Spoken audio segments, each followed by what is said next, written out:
That's the question I would ask when you say like their personality. Can you spend 200 present hours together? Not just 200 hours watching TV or at the movies, present hours. I'd say the number one skill to master love in relationships is to remember that in every relationship, there are 3 relationships.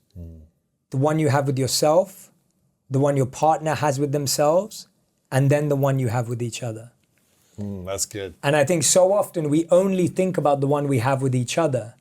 We don't realize that so many of the challenges in our relationship are because of our relationship with ourselves and our partner's relationship with themselves. We think, I'm doing everything, but they don't feel better. But that's because they're going through something internally. We think, I'm giving them everything. I'm doing everything they need. I'm here supporting them. But if they've got something going on internally, they can't even receive any of that. And so often we look at it through the lens of it's just me and them. That's just not true. And so you have to remember that there was a you before, there was a you during, and there's a you after every relationship. Right. And there's a them before, a them during, and a them after every relationship. And when you accept and understand that, you can actually solve problems easier because now you have 3 things to look at rather than just one. So you can start to understand, okay, well, is that their internal thing? Is it my thing? Let's check with them. Let's communicate. Let's figure that out. It's never just you versus someone else or you with someone else. It's always like your interpretation to yourself, their interpretation outside of, there's always so much else going on. But I think, that skill of understanding there's 3 relationships in one and navigating those. I really think of that as like just learning how to master emotions. It's like learning how to be the master of your emotions, understand someone else's emotions, and the emotion that you're creating together. Speaking of creating together, you mentioned this a little bit before about conscious love, having agreements, principles, boundaries, and rules, which I think is a great thing. Most people don't have that. They just have assumptions and expectations. That goes more into toxic love. A friend of mine, Ryan Holmes, told me this years ago when he got married. I was like, what has made this like a healthy relationship for you? He was like, we created what did he call it? Like a family vision. We actually sat down and we created like a family crest, like a sign, a symbol of what we wanted to mold together to build our family. It's something like they used to do in England like 500 years ago. But it's like, and he said, doing that allowed us to get clear on our principles, what we wanted to really step into, how we wanted to serve each other and our communities, our families, and the world. And I thought that's cool. Is there anything that you have around building kind of like a relationship motto, crest, vision? Is there anything you talk about around that? Yeah, I talk a lot about how there's 3 things. You've got liking someone's personality, you've got respecting their values, and then you've got a commitment towards helping them get to their goals. Right? So that's my definition of love. My definition of love is when you like someone's personality, when you respect their values, and you're committed to helping them towards their goals. Which means you have to know what your values are and theirs, and you have to know what your goals are and theirs.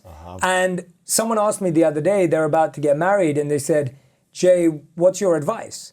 And I said, do you know your partner's top 3 values? And they struggled. They're like, I think so. Maybe and they were friends saying, and family. And, exactly. Like very broad things. And I was like, well, what does that mean? Like, what's the hierarchy? Like, what's the order? And then I said, well, do you know your partner's goals for the next 12 months? And they struggled again. They were like, I don't know. Like, they're just settling into a new job. And I was thinking, if you don't know who your partner is and where they're going, then how are you meant to be their partner?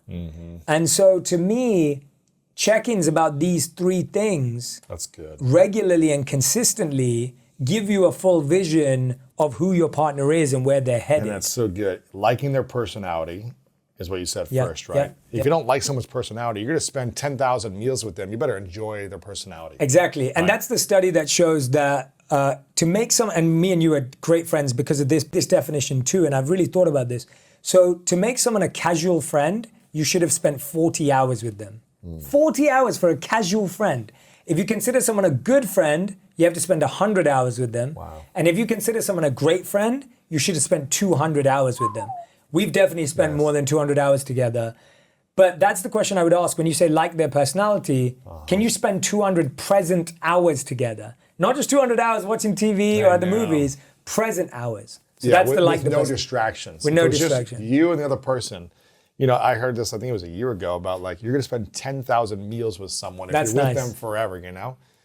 Can you sit across the table and have 10,000 meals and enjoy the meals, you know, for the most part? Yeah. So I love this liking personality, respecting values. I think, you know, with Martha, I got so clear on my values and communicating it effectively. And she asked me early on, I've told you this before, she asked me early on, what are your priorities, Lewis, question.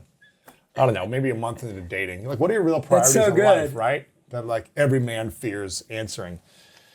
And I said, ooh, do I step into courage here or do I shy back to keep it comfortable and not stir the boat? And I remember saying, well, I want to be very honest and authentic with you, but I don't know if you're going to like it. And I don't know if you're going to want to hang out in this way anymore. Yeah. She was thinking that I'm going to say something like horrible.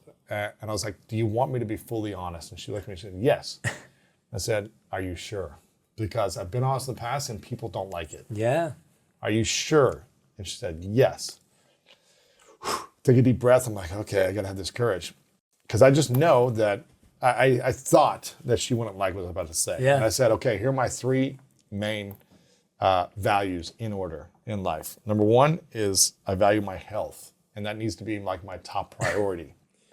Because if I'm sick, I can't do really anything. So I need to take care of health first. And you need to support me in making sure that I use my energy to do that on a consistent basis. You can't pull me away from my health or healthy activities or make me feel bad for going to the gym or whatever it is. Number one. Number two, priority number two is my purpose, my mission. Like in the season of life, the mission that I have right now, and that's being all in, focused on that and not feeling bad about it, not taking time away from it, you know, not being resentful of it, any of those things. That's priority number two.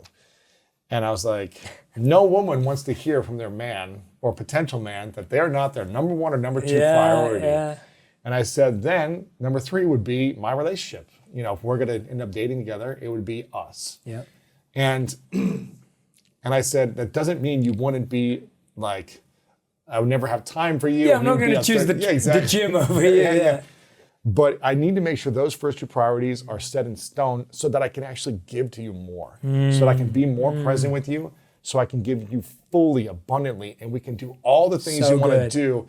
You're going to feel like number one, but you need to know that number one and two, I have to do these first. So good. And you will feel like the most important person in the world. Yeah. But if I don't feel healthy, if I'm being pulled away from my purpose and my mission, I'm not going to be good for you. So good. And she looked at me, she goes, this is amazing.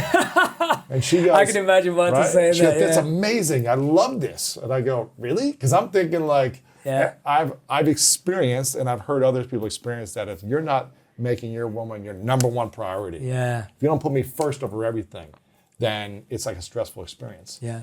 And for me, that goes back into toxic love. And it's not about you aren't my top priority. It's prioritizing health and purpose and service, whether you want to call it the same level or just above it, so that you have the energy to be present to your relationship. At least that's for me what I feel like a man needs to be in their relationship. They got to be on purpose, right? And she told me, I love it, because I've never been with a man who had a purpose. Thank you for watching this video. If you want more inspiring clips like this, make sure to click right here to subscribe and click right here to watch that next video that is specific to support you in your life.